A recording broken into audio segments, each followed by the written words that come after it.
Hello friends, मैं विपिन सिंह एक बार फिर स्वागत करता हूं आप सभी का आपके चैनल क्रिएट ऑन वर्ल्ड पर। मतलब अपनी सोच बदलिए, अपनी दुनिया बदलिए। यस फ्रेंड्स, अगर आप एक पॉजिटिव सोच रखते हैं और डेली कुछ ना कुछ पॉजिटिव सीखते हैं, अच्छा सीखते हैं, तो आप अपने जीवन में नए बदलाव कर सकते हैं, अच्छे बदलाव कर सकते हैं।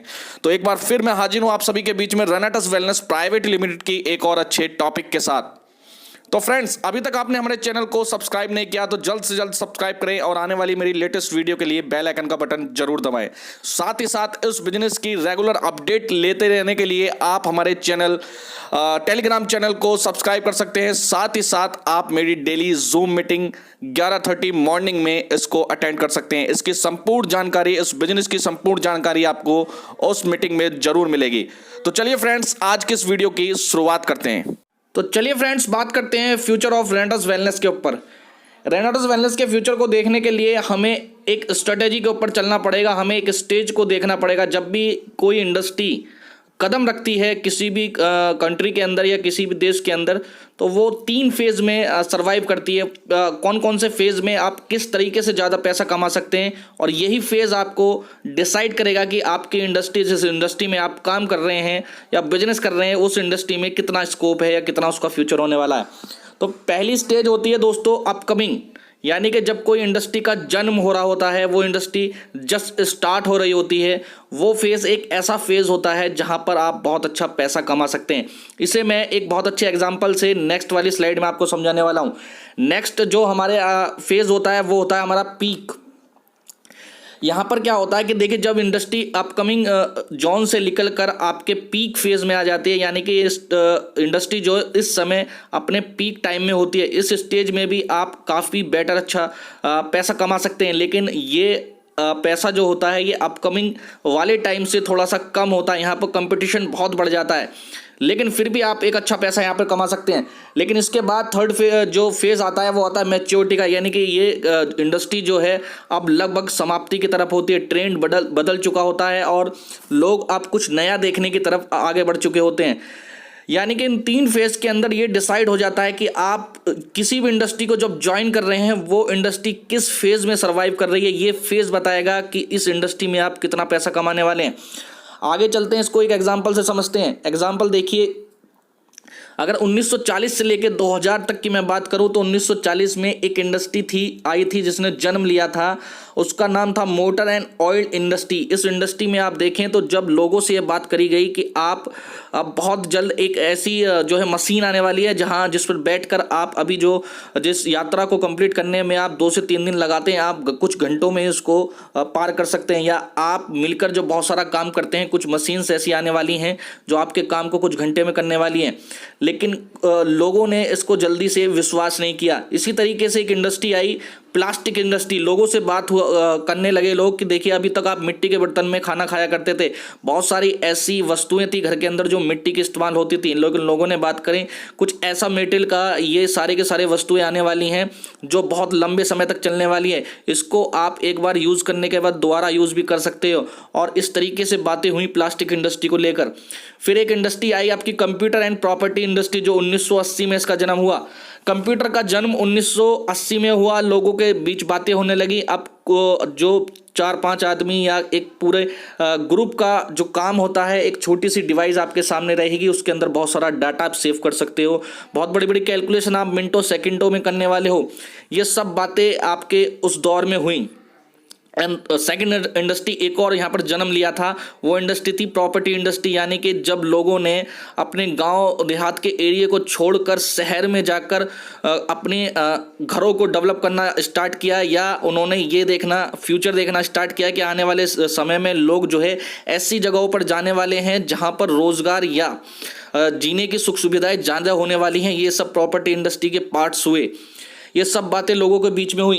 2000 में एक इंडस्ट्री जन्म लिया, .NET, यानी कि नेट की इंडस्ट्री। पहले कंप्यूटर आया था, कंप्यूटर के बाद अब लोगों ने बात करा कि आप एक नेट नाम की इंडस्ट्री आ रही है, जो कि इसी कंप्यूटर के माध्यम से आप बहुत बड़ी इन्फॉर्मेशन, यानी पूरे वर्ल्ड की इन्फॉर्मेशन एक क्लिक पर आप देख लिया करेंगे।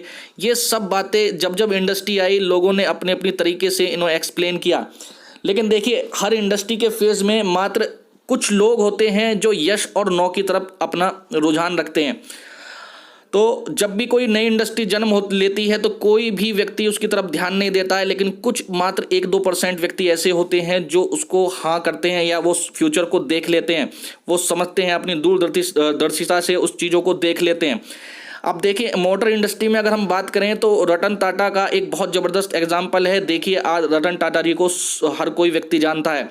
उन्होंने मोटर और ऑयल इंडस्ट्री को उस समय समझ लिया था और आज वो इस इंडस्ट्री के बादशाह हैं। इसी तरीके से प्लास्टिक इंडस्ट्री में देखें तो चीन इस समय जो है वर्ल्ड वाइड इसके ऊपर राज करता है।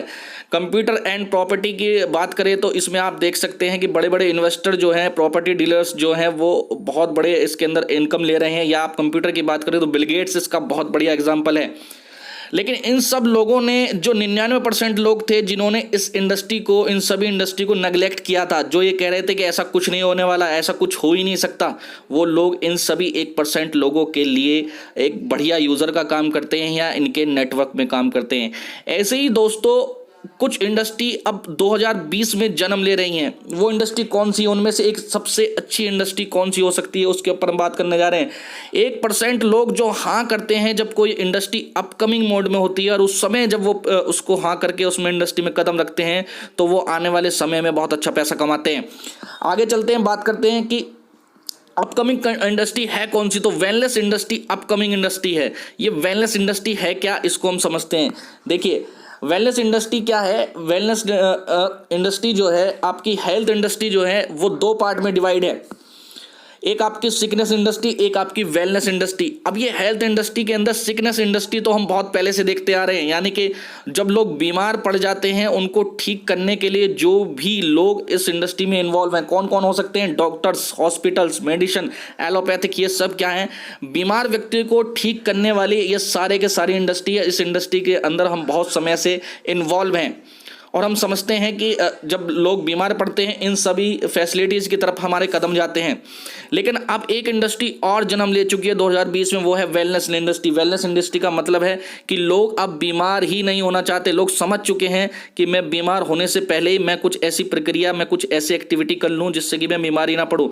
तो उसमें देखेंगे कि आप gym, yoga, herbal product, exercise, natural process, ये सब क्या है, हर्बल वेलनेस इंडस्ट्री के पार्ट्स हैं। इनमें से कोई भी पार्ट्स में अगर आप आज कोई काम करना या बिजनेस करना स्टार्ट करते हैं तो फ्रेंड्स आप बहुत अच्छा पैसा कमाने वाले हैं, क्योंकि वेलनेस इंडस्ट्री जस्ट कमिंग है। क्योंकि यहाँ पर लोग सिर्फ अब लोगों ने अपने शरीर की तरफ, अपनी बॉडी की तरफ ध्यान देना स्टार्ट किया है। आप इस बात से समझ सकते हैं कि उस इंडस्ट्री के अंदर जितने भी लोग आने वाले हैं वो कितना अच्छा पैसा कमाने वाले हैं। तो फ्रेंड्स हम इसको ये मान के चलते हैं कि 90% रेशियो जो है अभी भी ठीक परसेंट लोगों का है और 10% लोग जो है बीमार वाली यानी सिकनेस इंडस्ट्री में रहते हैं। लेकिन इनका आना जाना, एक दूसरी इंडस्ट्री में आना जाना लगा रहता है। कुछ लोग, सही लोग 10% यानी कि सिकनेस इंडस्ट्री में चले जाते हैं, ठीक होकर वापस आप वेलनेस में आ सकते हैं। लेकिन देखिए वेलनेस इंडस्ट्री के अंदर 90% लोग हैं जो कि हमेशा स्वस्थ बने रहना चाहते हैं। तो वेलनेस इंडस्ट्री का जन्म हो चुका है। अब देखिए सिकनेस इंडस्ट्री और वेलनेस इंडस्ट्री के अंदर दोनों ही लोगों को खाने की आवश्यकता है, यानी कि वो अच्छा खाना चाहते हैं। जो बीमार व्यक्ति है तो डॉक्टर भी उनको अच्छा और बढ़िया न्यूट्रिशन जो है रिकमेंड करता है। वेलनेस इंडस्ट्री में तो रिकमेंड की बहुत बड़ी वैल्यू है, उसकी न्यूट्रिशन की बहुत बड़ी वैल्यू है।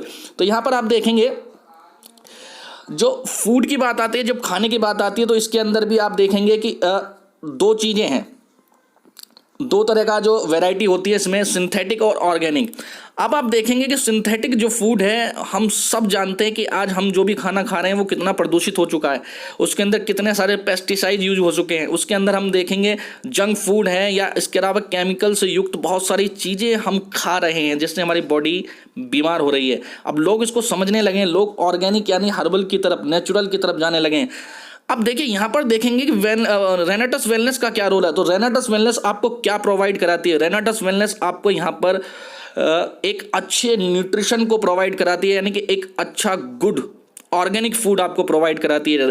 रेनाटस वेलनेस के पास जो प्रोडक्ट है वो वेलनेस इंडस्ट्री का प्रोडक्ट है और एक न्यूट्रिशन है। न्यूट्रिशन जो आपकी बॉडी को हमेशा स्वस्थ बनाए रखने में आपकी हेल्प करता है, आपकी बॉडी के अंदर जो भी विटामिन मिनरल्स की कमी हो चुकी हैं उसका ध्यान रखता है। तो फ्रेंड्स अभी तक आप इस स्लाइड से समझ गए होंगे और सारे इन बातों से समझ गए होंगे कि रेनाटस वेलनेस का क्या फ्यूचर होने वाला है। तो उम्मीद करता हूँ आपको मेरी ये वीडियो पसंद आई होगी। मेरी वीडियो को अभी तक देखने के लिए और आपका बहुत बहुत धन्यवाद। और इसके अलावा आप हमारे अन्य वीडियो को जो देख रहे हैं उसके लिए जो प्यार दे रहे हैं उनके लिए भी आपका बहुत बहुत धन्यवाद। और इसके अलावा आप रेंडर्स वेलनेस के ऊपर कुछ और किसी टॉपिक पर वीडियो बनवाना चाहते हैं तो आप मुझे रिकमेंड कर सकते हैं, मुझे कमेंट कर सकते हैं। मेरी वीडियो को लास्ट तक देखने के लिए आपका एक बार फिर बहुत बहुत धन्यवाद। Thank you.